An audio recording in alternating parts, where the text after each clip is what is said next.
6 of Gathering Blue. Now let's remind ourselves in chapter 5, the trial with the Council of Guardians has ended, where they're deciding what's going to happen to Kira. So Vandera, the big, scary, strong woman, she ends up winning because she gets the house where Kira used to live, the area, because it burned down. However, Kira will be allowed to stay in the community, and her new job is to fix the dress for the singer, which is what her mother used to do. And they keep her because she's very skilled with her hands. She sees Matt, the young boy, and they talk about what will happen to Kira, that she's going to stay. Remember, Matt was going to help her build a house. Kira goes to the shed, this area, this kind of room where she used to work, where people are sewing and creating nice fabrics and materials for the community. A lady named Camilla is no longer there. She asks, and she wonders what happened to Camilla. Camilla fell and broke her arm. And in this community, if you have problems like that, they don't keep you. They send you to the field of leaving. Kira says that she doesn't want to work there anymore, where she used to sweep and pick up all the trash.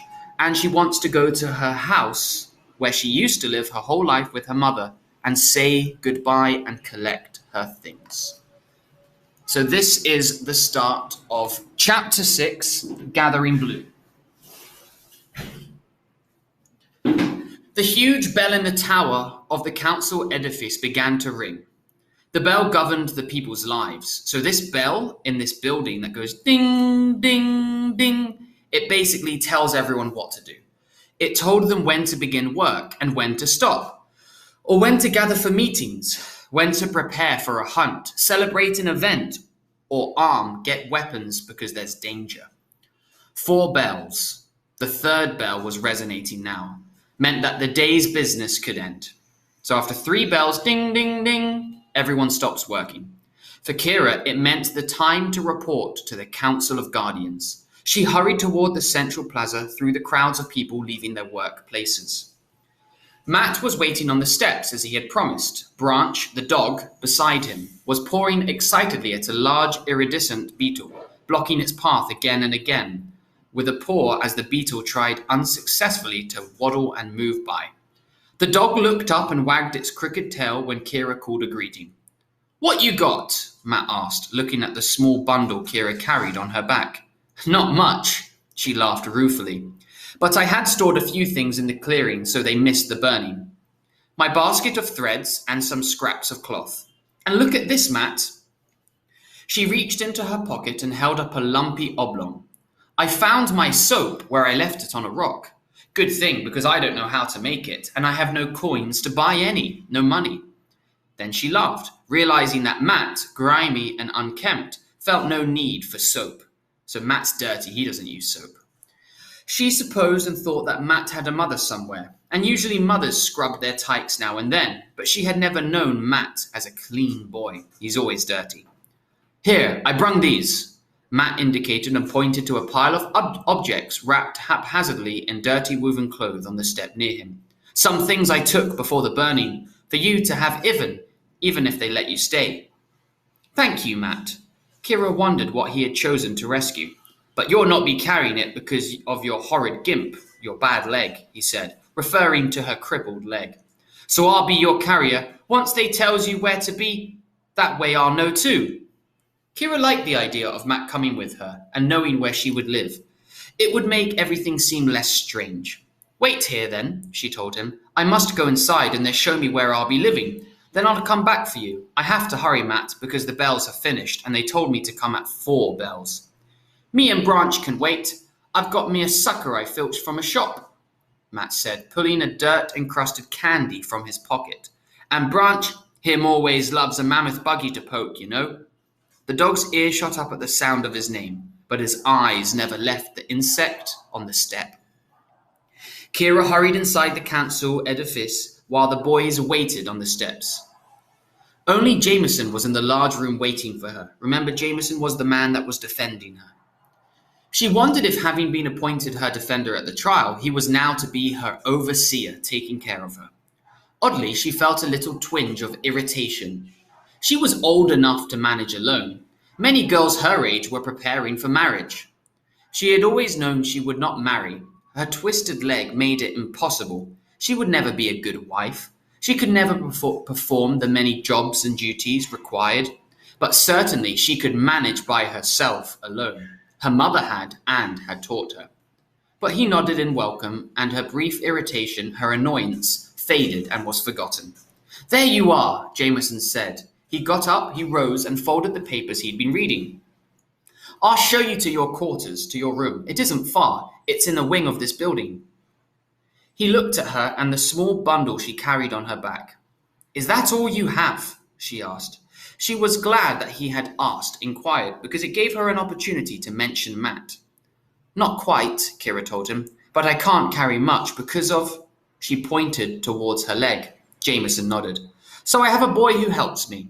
His name is Matt. I hope you don't mind, but he's waiting on the steps. He has my other things. I was hoping that maybe you would let him continue as my helper. He's a good boy." Jameson frowned slightly. Then he turned and called to one of the guards. "Get the boy from the steps," he said. "Ah," Kira interrupted. Both Jameson and the guard turned. She felt awkward and spoke apologetically, kind of saying sorry. She even felt herself bow slightly. "He has a dog," she said in a low voice. "He won't go any place without his dog. It's quite small," she added in a whisper. Jameson looked at her impatiently, as if they were suddenly aware what a burden she was going to be. A burden means when, someone that always needs help. Finally, he sighed. "Bring the dog too," he told the guard. The three of them were led down a corridor. They were a weird trio, with Kira first stumbling against her stick, dragging her leg with its broom sound. Swish, swish. Then Matt, silent for a change, his eyes wide, taking in the grandeur of the surroundings. Matt never seen anything so nice.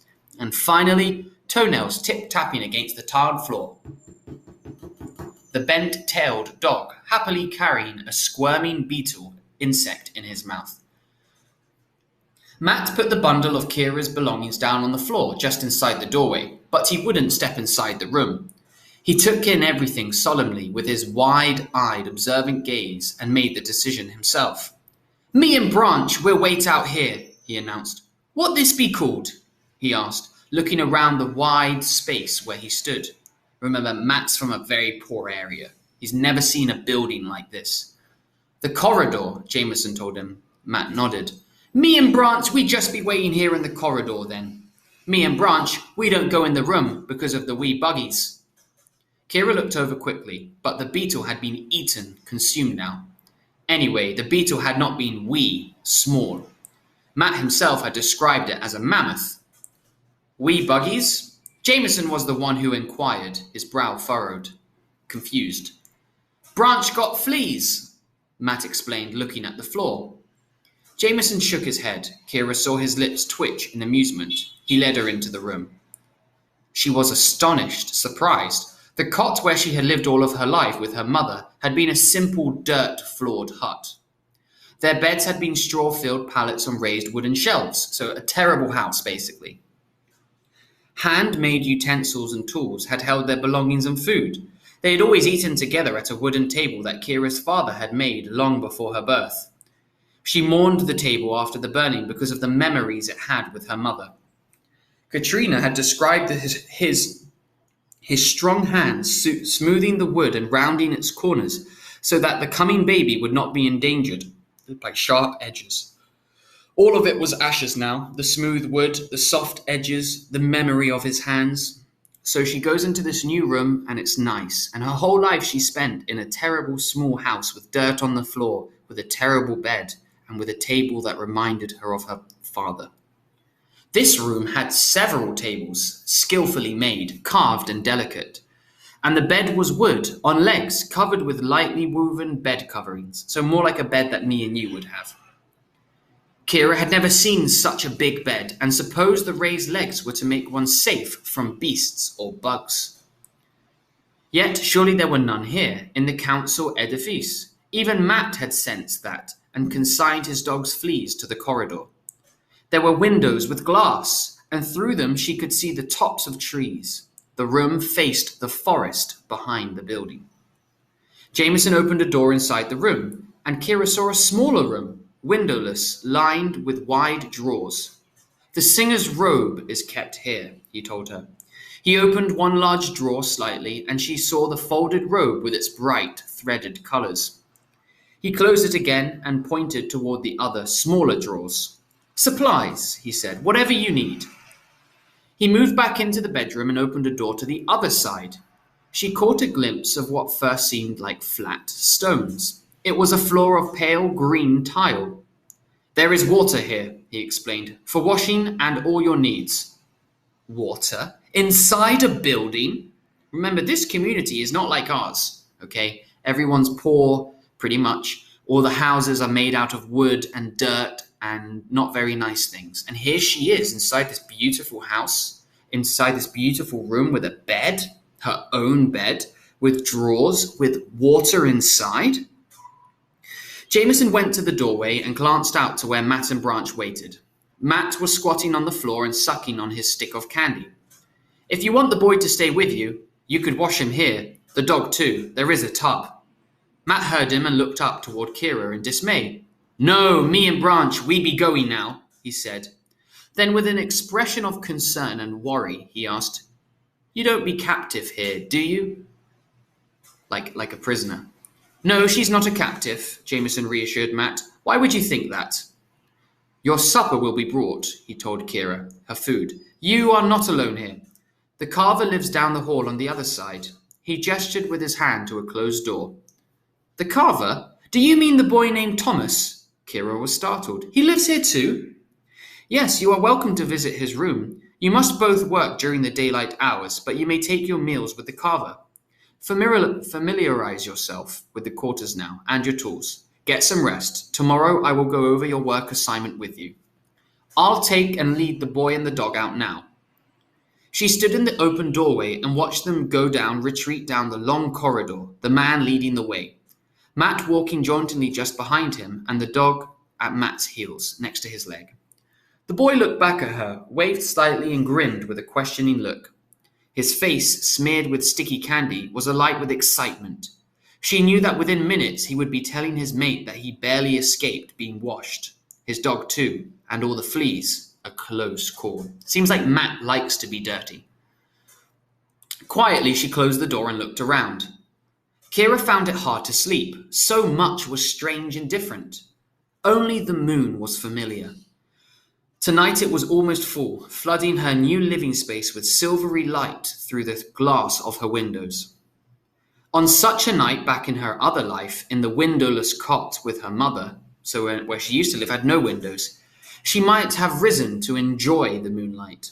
On some moonlit nights, she and her mother slipped outside and stood together in the breeze, slapping at mosquitoes and watching the clouds go by the bright globe in the night sky. Here, through a slightly opened window, night breeze and moonlight entered her room together.